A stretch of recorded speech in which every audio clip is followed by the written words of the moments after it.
Hello and welcome back to 30 Days to Learn Photoshop. This is day 4, Toolbar Walkthrough. I'm Ben Gribbin, and in today's lesson we're going to do a brief introduction to the Photoshop toolbar. So we'll just do a quick run through of what everything is and what they do. So let's go ahead and switch to Photoshop. So here we are, this is the Photoshop interface. We've already discussed what certain elements are, and we did mention the toolbar in the last lesson, but we're going to go through some of the more basic tools just so we can cover what they are, what they do in general. So we'll start top left, and this is the elliptical and rectangular marquee tool, or the marquee tool for short. Now that's selected by pressing M, and you can simply select areas of an image by clicking and dragging out your shape. Now, why would you want to do that, and what can you do with these shapes? Well, you can paint them as if it was a sort of stencil or a mask. You can also resize these areas, like so. You can delete them. So there's a lot of things you can do with that tool. It allows you to just select certain areas of the file and edit them. Now, the elliptical marquee tool is the same thing, but it's just a circle, so you can create perfect circles. You can use ovals, whatever you like. Now, a little quick tip as well, because there's two tools there with the same keyboard shortcut, if you press Shift and M, it actually cycles between all the tools with that shortcut. Next, you've got the Move tool. Now, you will have seen us just using it then when we selected those areas. We clicked on the Move tool, and we were able to move, as the name implies, and also it allows you to resize elements like so. We can reposition them, we can delete them, and that's done by using the Layer tool. Next up, we've got the polygonal lasso tool. Now, this is similar to the rectangular marquee tools and the elliptical marquee tool. However, they are more of a polygon shape. So in this case, if we to draw around our fire flames here, basically every click you do creates a point until you join up the selection. So you click from one point to the next, and it allows you to create very quickly complex and detailed selections. So you can see there we've made a pretty decent complicated selection very quickly. We've selected that fire, and under the same option menu you've also got the lasso tool, selected by pressing L, and this is similar to the polygonal lasso, except it's a bit more freeform. It's a sort of drawing selection tool. So you can see we're doing the same sort of thing, except we're just holding down the mouse button and dragging around the shape we've got or we want to select. We can then just copy and paste that shape, and it's a little bit more tight, closer to the object we wanted to draw, and also it's a little bit quicker just because it's freeform. You can very quickly fly around and create custom shapes. Next up, we've got some more selection tools, and this is the Magic Wand tool. Now, this works on the varying levels in an image based upon the highlights, midtones, and the shadows, and it's able to calculate areas of similar colour and intensity and do a quick selection of them. So you can see here it's doing a pretty decent job selecting this brick wall, and we can pretty much select anything we want. It's a little bit rough, sometimes requires tidying up, but it allows you to quickly select large chunks the same colour and shadow. And also we've got the quick selection tool. Now, this is similar to the Magic Wand tool, only you kind of do a more lasso tool style action with it. You kind of paint in the area you want to select, and it is pretty accurate. It does a pretty decent job, follows where you're painting, and does a very, very quick selection of large areas which we could then delete, we could recolor, we can just select, create new layers from, all kinds of cool stuff. So then we've got the crop tool. Now, the crop tool, well, does what it says on the tin. It crops your images to whatever you set this selection. So basically you drag these little boxes at the top left, top right, all four corners, also in the middle of each section plane, and that allows you then to crop the image as you would like. But you'll also notice it's gridded into 9 boxes, and this allows you to compose the image that you are cropping whilst you're cropping it. So let's say we want to follow the rule of thirds. We can place this flaming man on this line here and also this line here, hit return, and our new image has been cropped according to that selection. So that's the crop tool, very handy tool, accessed by pressing C. Here's a tool that you may well have used before in other programs, the eyedropper tool, accessed by pressing L. Now what this does is simply selects colours as you click on them and sets them to your foreground colour. So if you click on it, you can see it's cycling through the colours that are underneath the cursor, and we're able to select those. Very handy if you need to match colours, blending objects, and it's a tool that you will use quite a bit. Spot healing and healing brush tools are repair tools. Now what these do is they remove artifacts, dust, speckles, noise. They do a pretty decent job. It's all automatically done on the fly by the Photoshop program, so it's all computer generated.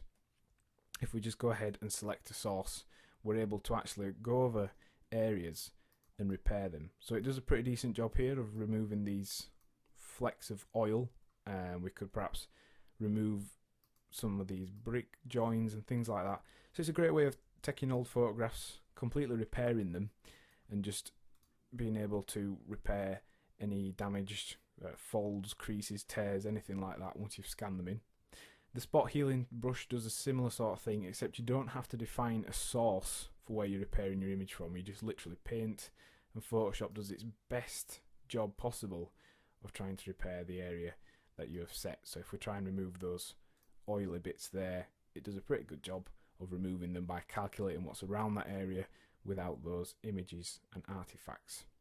Now the brush tool, that is something that is used a lot, and you can actually, unlike a lot of other programs, add brushes to the Photoshop brush tool. You can define your own brushes. It's very simple. All you need to do is, if you go onto this panel here, you're able to select the different brush heads. You can set the hardness, the sizing, all kinds of pretty advanced settings, and these allow you to create some really highly detailed graphics. And again, it just works like any other paintbrush would. You just simply draw with your mouse, and that creates the area of colour that you want to do. You can change the opacity and all kinds of things, but again, don't worry, we will be looking at this further into the lesson. Then we have a clone stamp tool. Now this is kind of like the spot healing tool, only it's manual. So you select an area and it will actually duplicate that area wherever you want it to go. So you can actually do manual repairs of a photograph. If, for example, you think the Photoshop interface and software isn't quite doing a good enough job, you can actually go through, and this is what you'll see magazine photographers work on. They will use this tool to manipulate images to make them as they want them to appear.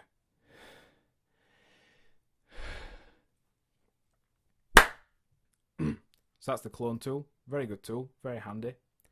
The pattern stamp tool is a similar sort of thing, only it will clone in a pattern.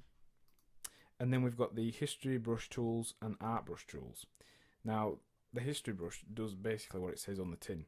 So I'm just going to quickly apply a filter to this image so we can show you what the history brush does. It basically works in reverse to the brush tool. So wherever you paint, it will actually return your image to the one that is saved on the hard drive and how the original document looked. So this is quite a handy tool. If you've been doing some editing to an image, you can actually just quickly return it to how it was originally. So that's the brush tool, a history brush tool. The art brush tool, that is a very similar thing, except it allows you to create faux paintings or pastel drawings by simply going over an area. It will actually convert a graphic into these kind of almost collage style images. Eraser tool does what it says on the tin, simply erases and takes you back to a transparent layer, which is handy if you're working with multiple layers. You've also got the gradient tool. Now this can be used to create gradients, and we've also got the paint bucket tool, which works slightly differently to programs such as Microsoft Paint. Because we've got a photograph open here and we're on the photograph's layer, whenever we put in the colour, it will work out the area you want to put the colour. So you can actually use it to fill in spaces. We can make things different colours. Whereas if you were to have a completely empty layer, it will just fill it with that solid colour. Moving on, we've got the blur, sharpen and smudge tools. The blur tool, as you would think, blurs photographs and the images you're working on. Sharpen tool creates a sharper It actually goes to the pixel level and sharpens things up.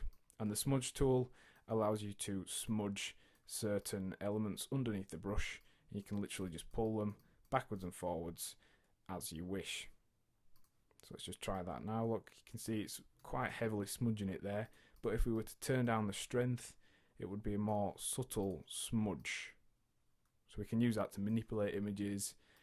And then we've got the dodge, burn and sponge tools. The dodge tool actually lightens up the levels of wherever you are painting, while the burn tool will darken the shadows under that area, so you can create custom images with levels that are different here to here. And don't worry about levels, we'll talk about those in one of the lessons in this course. Whereas the sponge tool literally just removes colours, so it's like soaking up the colour from within that area you're painting, and you can change the mode to oversaturate an area as well. Then we've got the pen tool. We're going to do a whole lesson on this because it is a very handy tool for creating custom shapes within the Photoshop interface. You can do curves, create paths, turn this into a selection, all kinds of wonderful stuff with that. Text tool does what it says on the tin, creates text. You can change all the fonts, anything you wish to do so. And then we have the path selection tool, which goes along with the pen tool. That will just select a shape that you make with the pen tool. Then we've got the custom shape tool, which is a really useful option within Photoshop. You can create custom shapes yourself. You can download them, purchase them from websites like Graphic River, and then you can use those in your Photoshop documents. But also it's got built-in support for rectangular shapes, for rounded rectangles, for triangles and polygons, for ellipses, which is just basically a circle, and also for lines. And you can change all options on the option menu, but we'll cover those as we get to them.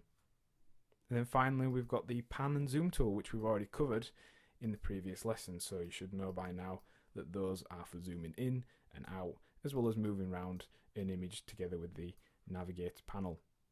Then at the bottom we've got the colour palettes, foreground and background colours. You can reset them by simply clicking on this little icon, the black and white icon down here, but you can also quickly reverse them by hitting the little switch foreground and background colour button there. And then finally we've got the edit in quick mask mode button at the bottom. So that's the toolbar within Photoshop. This is just a very brief run through, and we will be looking at each tool in detail that we've talked about. So what have we learned in today's lesson? Well, we've had an introductory overlook of Photoshop tools and their general uses. And the task for this lesson is to familiarise yourself with each of the tools, the place that they're in, and also, if you can, the shortcuts it will make working with Photoshop a lot quicker. Next time on 30 Days to Learn Photoshop, we'll be looking at sidebar panels. Thanks for listening.